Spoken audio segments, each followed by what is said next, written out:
Hey guys, it's a great day to be out in your garden doing it's spring cleanup time. We've had a lot of rain, it's 60 degrees, and today we're going to be cleaning up any of the suckers on this big willow tree, anything that obstructs my view on the front deck, which I've already cut off. A lot of the branches that were obstructing our view as we sit there, cut them off. But as we're mowing, as we go through here, if it hits me in the face like this, it's time to cut it back. And it's just that easy with the willow tree. And the other thing that I like to do, it's just my preference, I love to see the tree trunk. So suckers like this that are hanging out on these edges, you could use your hand pruners, but I like these loppers to get these areas that are sticking out, and I think they're distracting. And as I walk through here, I can see that this one's going to hit me in the face. So let's just cut this back like that. That's simple. And I will do this throughout the season if I see more suckers, but it's usually just about now, at the end of May, that you'll see the growth. And one thing about a willow tree, they lose their first leaves, and that's what you're seeing all over the ground. This will stop about the middle of June, I believe. And the other thing I have here that I use from time to time is your tall, long pole pruner. And it can go up to 12 feet. But we're not using that today. It's not necessary. But just to have on here with a big tree like this. From here though, we've done the willow tree. We're going to sucker the hairy louder walking stick for the same reasons. I like to have the bark of the tree exposed. And these little suckers here, I have pruned these up for years because I like things nice and smooth. And you can basically get these off once you start keeping these suckered off. I won't go any higher than this because I think this is all the tree you need to see, this much of the form. And but you can just clean those off that easily. But along the base, this was all thick, like a little cloud around there, and I didn't like that. I've already cleaned most of that off. So just come in here, clean it off. I may have to do this one other time this season. And I just think it looks so much neater and tighter when you step back, and then you can look through here and see the form of the tree. You can see the Jackmani clematis a lot better through the trunk of the tree, and you can see the black fence and the pots that are there. And it's just a neater look, I believe. And this is the time to do it on a nice, cold, brisk, cloudy spring day where it's rained. While you're out here though, go ahead and pull up a few weeds as you see them. The other thing I'm going to do today too, any of the irises that are through blooming, you go clear down to the end where you meet the leaves and cut these stalks off.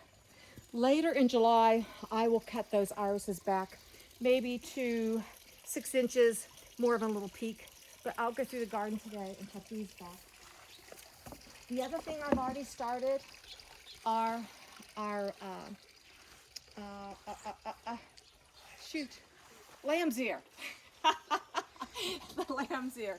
You can see what I've been saying, that I'm going to have to cut these back because this is what happens with rain and wind and the weight of just the size of the stalks. And this is easy to do too.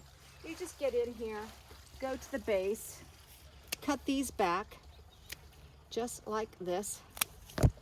Go clear down to the base, cut them back.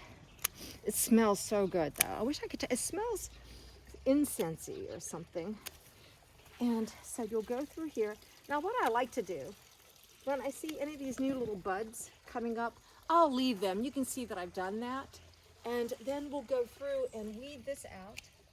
Any of the bare spots, I will go through with my trowel, and I will dig up a nice little piece from a thicker spot like up here.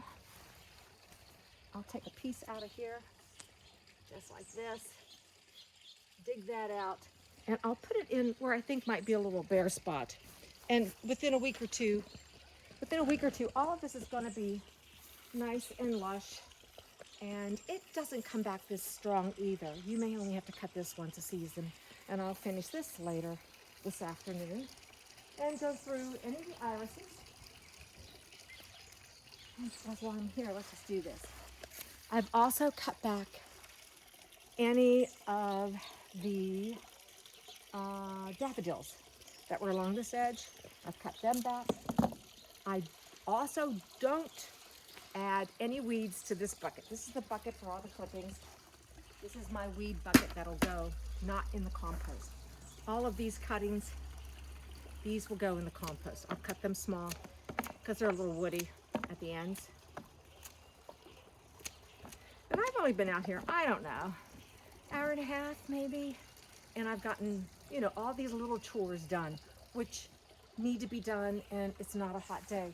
The last thing I'm going to do is on the lilac tree, which is up there looking pretty. The crown of itself looks fine. I pruned it back hard last year, but there are suckers that you want to keep from getting into the tree because it becomes very bushy and unkept.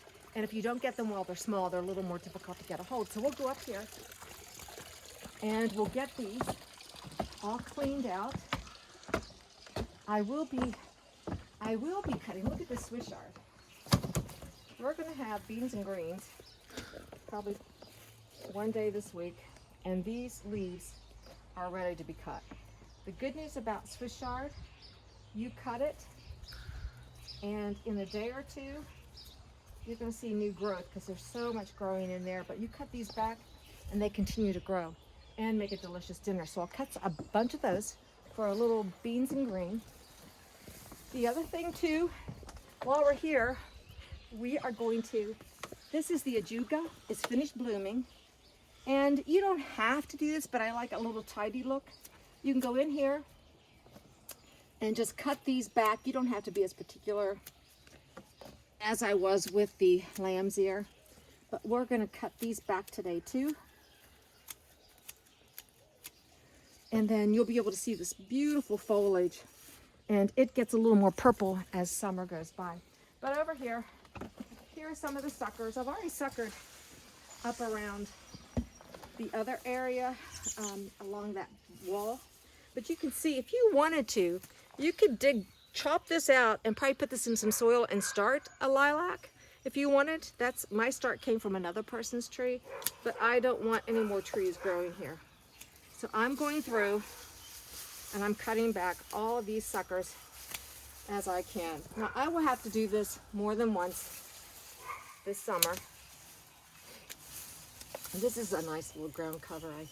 It's easy to manage. I don't want to get rid of it because the gardener that gave it to me was lovely, and she's no longer here, and it reminds me of her. But anyhow, this big sucker's got to go.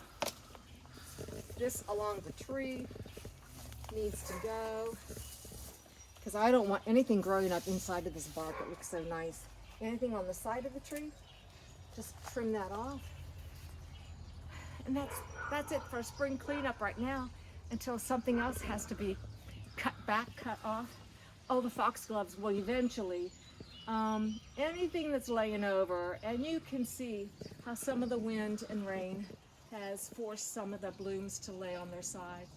I probably won't stake those. I will go down there and cut those back, or put them in a vase and bring them on up. But that's what we're doing today. So get out, do your little spring cleanup, go through your garden and weed it out. And that's it for today. Hey, thanks for watching. Bye.